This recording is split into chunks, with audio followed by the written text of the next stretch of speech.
Mesdames, Messieurs, merci de la confiance placée en nous pour vous informer. Bienvenue à cette grande édition du journal sur nos antennes. Les titres: transformer l'Afrique en une zone de libre-échange. Les pays du continent se sont lancés le défi. C'était à Kigali, au Rwanda voisin, pour la République démocratique du Congo qui a ratifié les documents. C'est une bonne chose. Et après la journée de la francophonie hier, le monde célèbre ce mercredi la journée internationale des forêts. Thème de la journée à suivre dans ce journal. Nous nous rendons à la commune de Massina à la découverte des avenues portant des appellations bien particulières. Voilà tout pour les titres. Une fois de plus, bienvenue à ce journal. Direction Kigali pour commencer. Les dirigeants africains ont été réunis ce mercredi au Rwanda pour la zone des libre-échanges continentales. Pour la République démocratique du Congo, c'est Léonard Che Okitundu, vice-premier ministre, ministre des Affaires étrangères et de l'intégration régionale, qui a signé cet accord dans le cadre de la mise en œuvre de l'agenda 2063 de l'Union africaine. Tel que présenté, la zone de libre-échange continentale devra permettre la création d'un marché de plus d'1,2 milliard de personnes avec un produit brut combiné de plus de 3 000 milliards de dollars. Grand absent à la cérémonie, le Nigeria, qui n'est pas favorable au projet dans sa forme actuelle. La zone, le ZLEC, ambitionne de voir abolies les barrières douanières entre les 55 pays du continent afin de dynamiser les économies. D'une page à une autre, changeons de chapitre. La célébration de la journée internationale de la francophonie a vécu à Kinshasa, placée sous le thème « La langue française, notre trait d'union pour agir ». Cette fête de la langue, mais aussi de la culture francophone, a eu lieu mardi soir. Une occasion pour les acteurs du monde francophone de la République démocratique du Congo d'affirmer la solidarité et le désir de vivre ensemble dans la différence et la diversité. Officiels, partenaires et invités ont été conviés à cet événement organisé par le ministère de la Coopération régionale. Élisée Mafou et Éric Ndongala. La langue française, notre trait d'union pour agir. Oui, agissons ensemble pour promouvoir nos valeurs communes, dont la diversité culturelle et linguistique, la démocratie, le droit de l'homme, l'éducation des qualités et le développement durable. Message lancé à l'endroit de tous les pays membres de la francophonie à l'occasion de cette 48e célébration. Le français étant la 5e langue la plus pratiquée au monde, la francophonie est devenue un espace d'échange culturel qui exige une volonté politique d'ouverture et de partage autour de la langue française. Nous sommes tenus par la nécessité de marquer notre attachement au nord des idéaux de l'identité culturelle plurielle qui compose l'espace francophone, dont la langue française, notre patrimoine commun, nous sert de ciment et de trait d'union. Mois de mars, mois de la francophonie, plusieurs activités ont été organisées autour de la langue française, dont un concours d'écriture. Les meilleurs élèves ont été primés. Je m'appelle Princesse. Des cadeaux remis par les lycées libanais. Le Liban est un pays cofondateur. Le Liban est un pays cofondateur de la francophonie et très actif dans tous les domaines de la francophonie, que ce soit dans le domaine littéraire, dans le domaine scientifique, linguistique et tout. Le Liban est très présent. Dans son plan d'action pour l'an 2018, l'OIF entrevoit l'implantation des centres de lecture dans le 26 provinces de la RDC. Son programme porte une attention particulière sur l'entrepreneuriat de jeunes et femmes porteurs de croissance. D'une célébration à une autre, célébration ce 21 mars de la Journée mondiale des forêts. Thème retenu pour 2018, forêts et villes durables. La célébration des forêts à l'échelle mondiale est l'occasion de souligner l'importance des arbres et des régions boisées, ainsi que la manière dont ils nous nourrissent et nous protègent Face à l'urbanisation sans précédent que connaît le monde à l'heure actuelle, selon des estimations, 6 milliards de personnes, l'équivalent de 70% de la population mondiale, vivront dans des villes en 2050. Cette année, la célébration de cette journée est consacrée aux forêts et aux villes durables sous le slogan « Faisons de nos villes des lieux plus verts et plus sains où il fait bon vivre ». Il faut savoir que les forêts et les arbres, de par leur capacité de stocker le carbone, contribuent à atténuer les effets du changement climatique dans les zones urbaines et périphériques. Les arbres adoucissent les conditions climatiques locales et contribuent ainsi à réduire de 20 à 50% la consommation d'énergie destinée au chauffage. En plantant des arbres à des endroits stratégiques en zone urbaine, on rafraîchit l'air jusqu'à 8 degrés Celsius en moins, ce qui se traduit par une réduction de 30% de besoins en climatisation.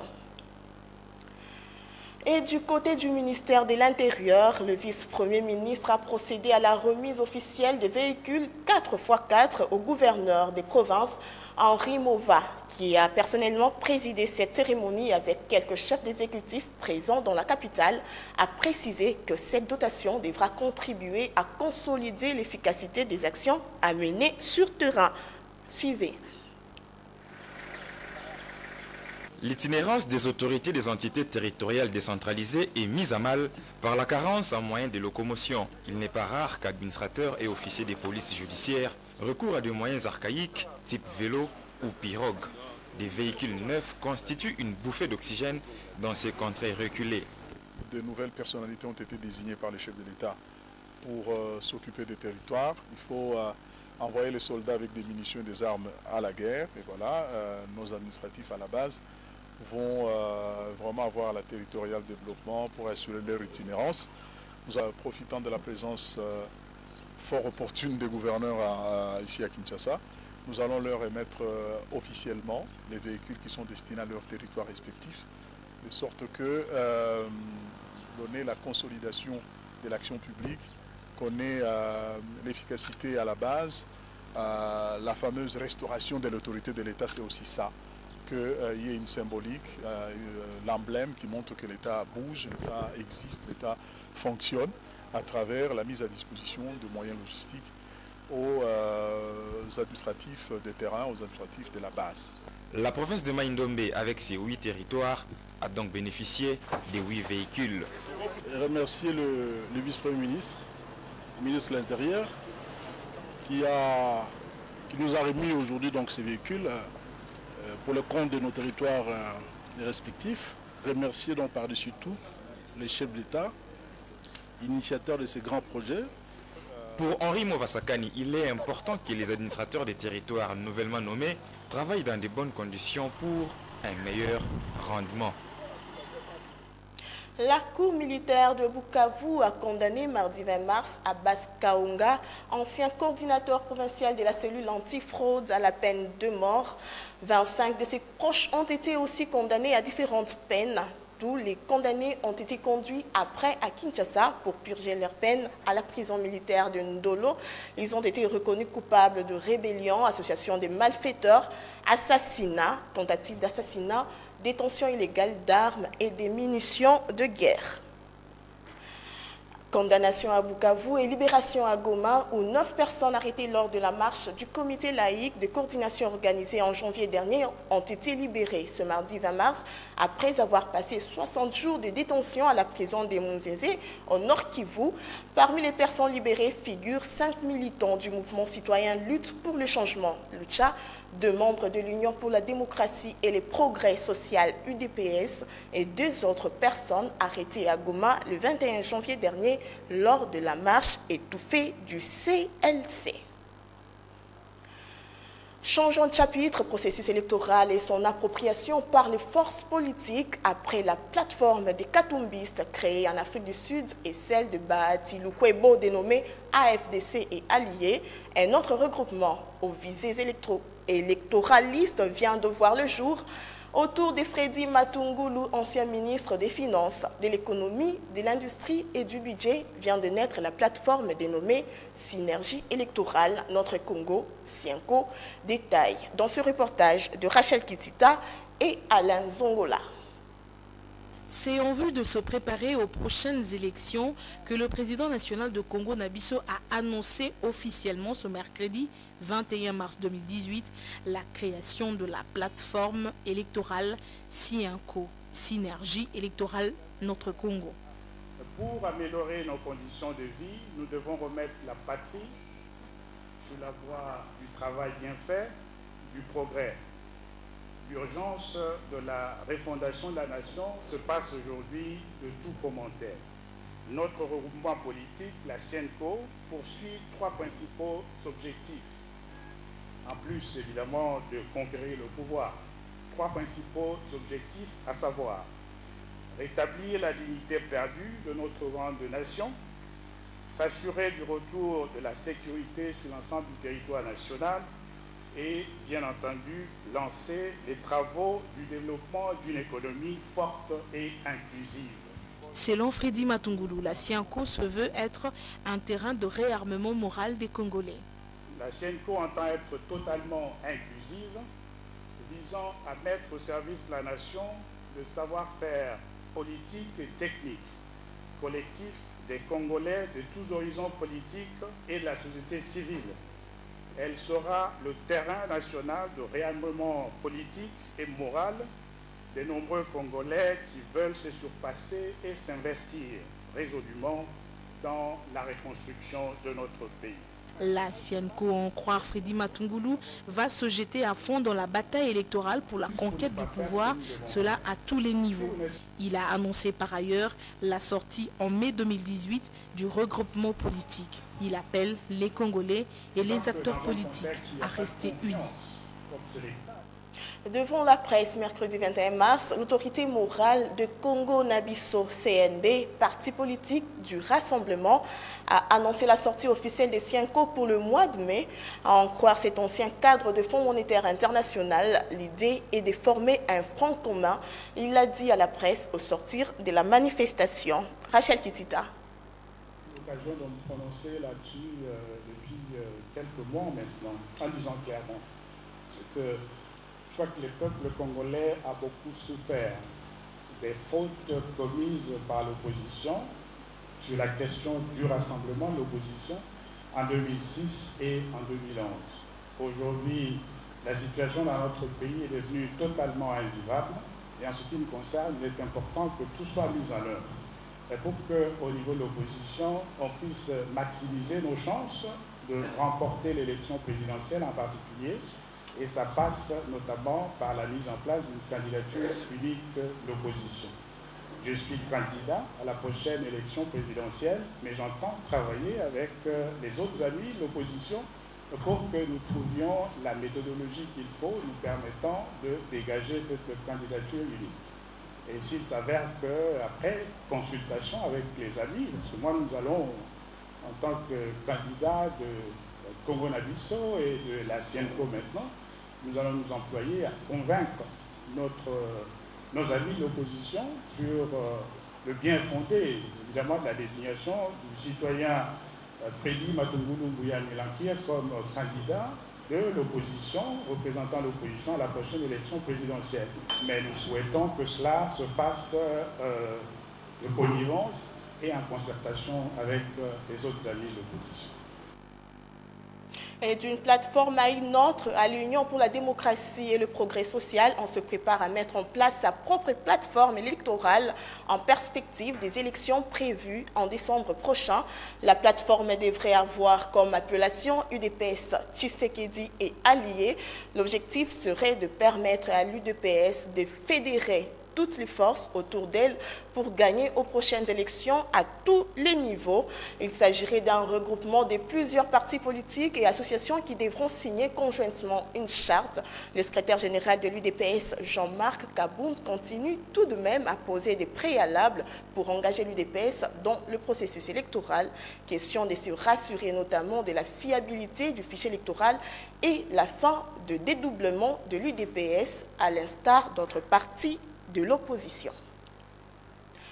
Le basculement vers la télévision numérique terrestre était au centre de la séance de travail organisée entre la coordination nationale chargée de la migration vers le numérique, Le Renatelsat et l'Association des entreprises audiovisuelles privées, un accent particulier a été mis sur l'importance de finaliser la mutation. Reportage.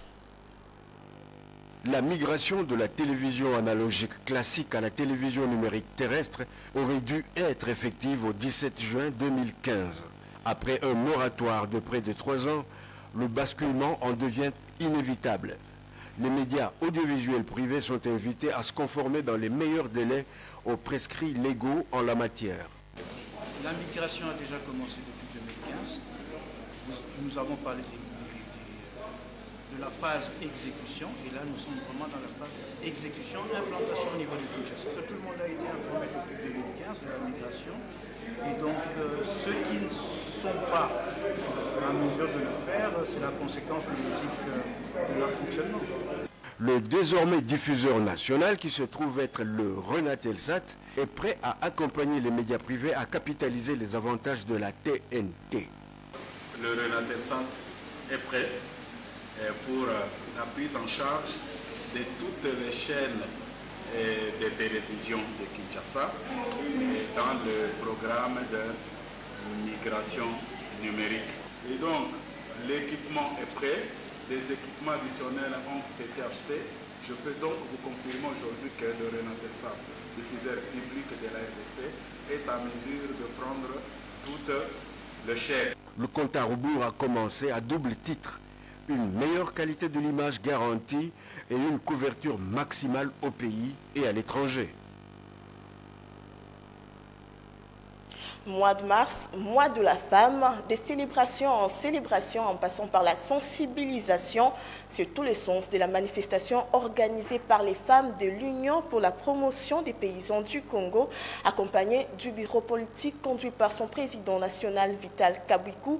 La Ligue des femmes de l'UPPC a célébré la femme rurale, c'était à Kisantu dans le Congo central. Bienvenue Babouin. Dans le cadre des activités liées au mois de la femme, les femmes de l'Union pour la promotion des paysans du Congo de la ville de Kinshasa et celle du Congo central se sont réunies ce dimanche 18 mars à Kisantu pour célébrer le mois de la femme. L'UPPC pense que ce thème n'est pas dit nouveau pour elle car c'est l'activité qu'elle pratique quotidiennement. Ces femmes ont choisi les sous-thèmes « Femmes de l'UPPC debout », l'agriculture reste priorité des priorités. L'agriculture reste une priorité.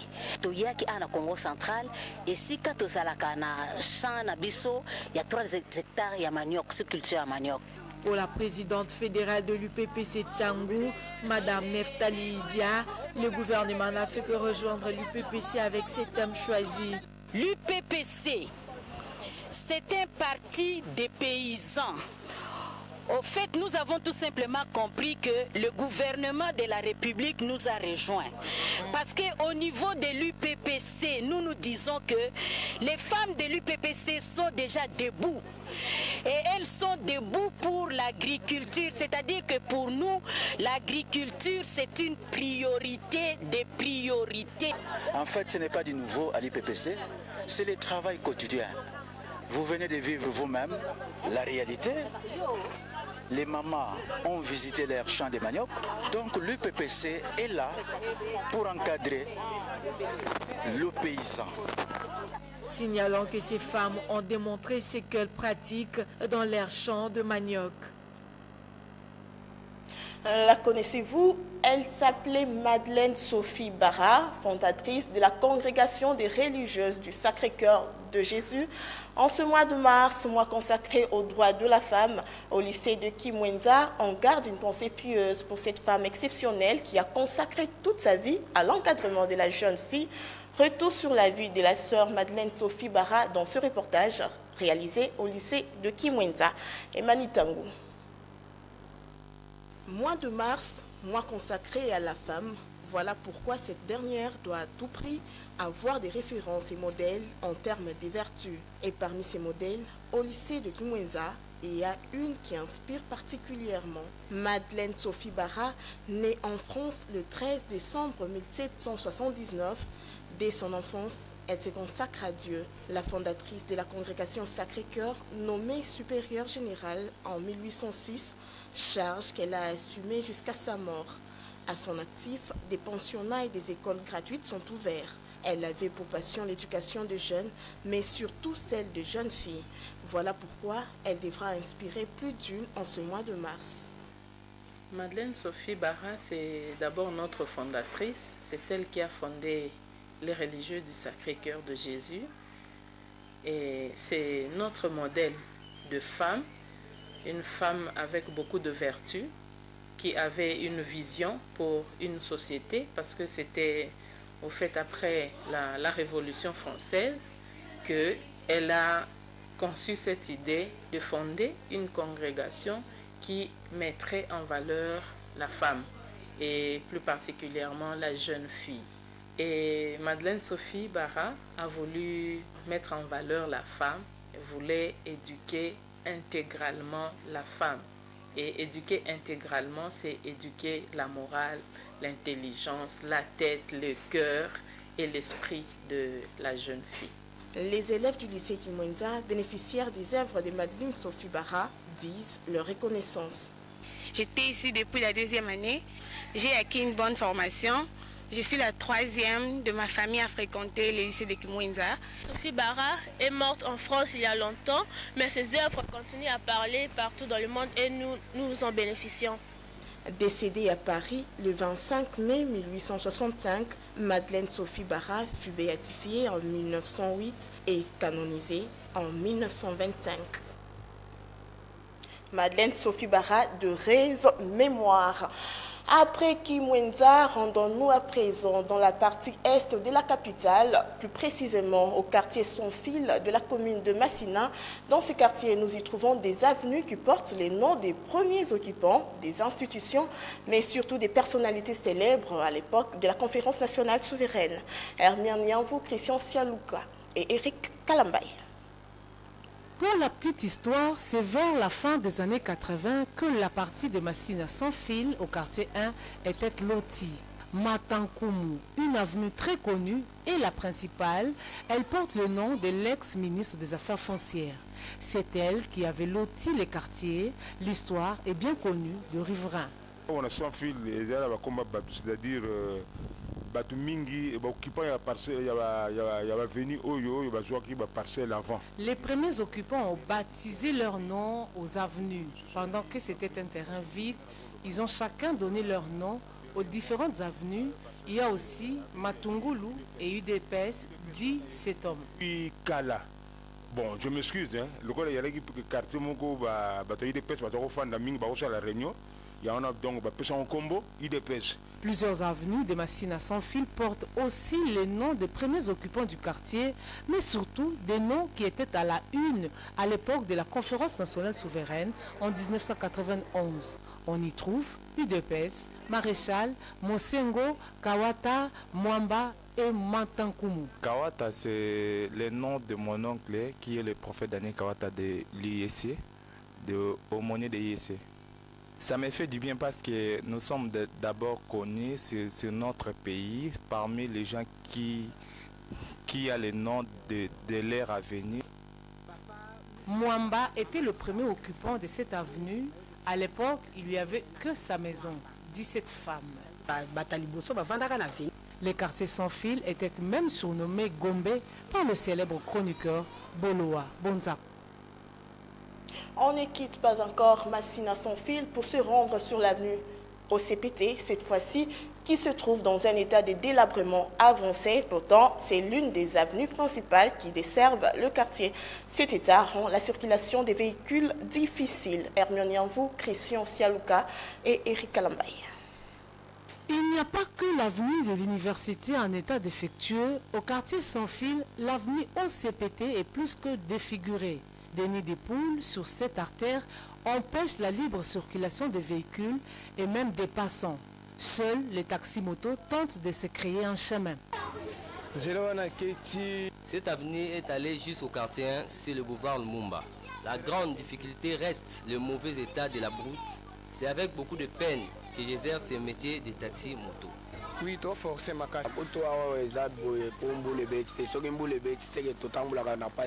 nous sommes un peu soulagés comme il ne pleut pas, dit cet homme. Dès que Dame la pluie va reprendre ses rendez-vous, Je ne sais pas si la moto va supporter cette charge.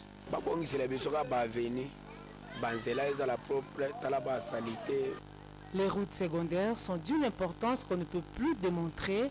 Elles désengorgent tant soit peu les grandes artères. L'avenue au CPT débouche sur Matankumu qui ouvre sa voie sur le boulevard Lumumba au quartier 1.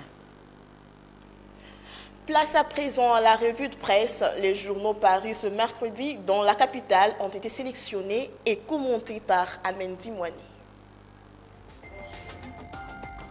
Il y a eu conseil des ministres, c'est mardi, c'est l'avenir qui en parle. Un conseil des ministres qu'a présidé le président de la République lui-même à l'hôtel du gouvernement. Un gouvernement qui s'est réuni pour se pencher sur la situation générale du pays. Quoi de plus normal? Et puisqu'on parle du gouvernement, la tempête de tropique revient sur le processus électoral avec ce titre. Dépôt de la liste des partis politiques à la CENI, la sincérité des mots va à rude preuve. Dans le chef de l'opinion publique, le journal est d'avis qu'il ne reste plus que quelques heures au vice-premier ministre Henri Movasakani pour mettre définitivement fin à l'épisode des doublements de partis. Le vice-premier ministre Henri Mova encore lui à la une du journal Géopolis qui revient sur l'audience qu'il a accordée à quelques membres du bureau du CNSA au sujet toujours de la solution à apporter au dédoublement de partis politiques comme autre gage de la décrispation politique appelée par tous. Et pendant ces temps, la SENCO brief l'ONU sur les enjeux de l'heure. C'est la prospérité qui se penche sur les sujets. Les têtes couronnées de l'Église à travers l'abbé Donatien Cholet sont revenues sur 3 points. Il s'est agi d'abord de dresser les tableaux sombres de la situation humanitaire en insistant sur l'appel à l'aide lancé à la communauté internationale. Il a aussi été question d'un plaidoyer pour le renforcement de la MONUSCO et enfin, de compte, la SENCO s'est apaisantie sur l'importance de la tenue réelle des élections crédibles et apaisées. Et au sujet des élections, Forum 2As relayant un article paru dans Jeune Afrique relance le débat de la succession de Joseph Kabila. Qui donc de Mouzito, Minakou, Matata et Chadari sera le dauphin? Article à lire. Et le courrier de Kinshasa, ex-dépêche de Brazzaville, au sujet des enjeux de l'heure, se penche sur l'alliance MP Palou-Requinqué. Le journal en veut pour preuve la rencontre Kabila-Gizenga. Le vrai modérateur porte lui un tout autre regard sur les Palou qui, selon lui, va vers le crash. Ainsi, selon les tabloïds, le parti semble s'écouer de partout alors que le patriarche tente de sauver ce qui peut encore l'être. Le journal en veut ainsi pour preuve la démission de Godefroid Mayobo alors que son parti traverse une zone de turbulence, démission qui risque de l'emmener au crash si rien n'est fait. Et à Africa News des tranchées, désavoué par la base et un interdit d'accès à la résidence de Gizenga, Mayobo démissionne. Troublant pour celui qui toujours a été considéré comme l'un des fidèles disciples d'Antoine Gizenga. Fin de cette revue, à très bientôt. À chaque jour suffit sa peine, la nôtre était de vous informer. C'est par ici que prend fin ce journal. Merci de nous suivre sur YouTube et de visiter notre page Facebook Numérica TV officielle. Bonne suite de nos programmes. Au revoir.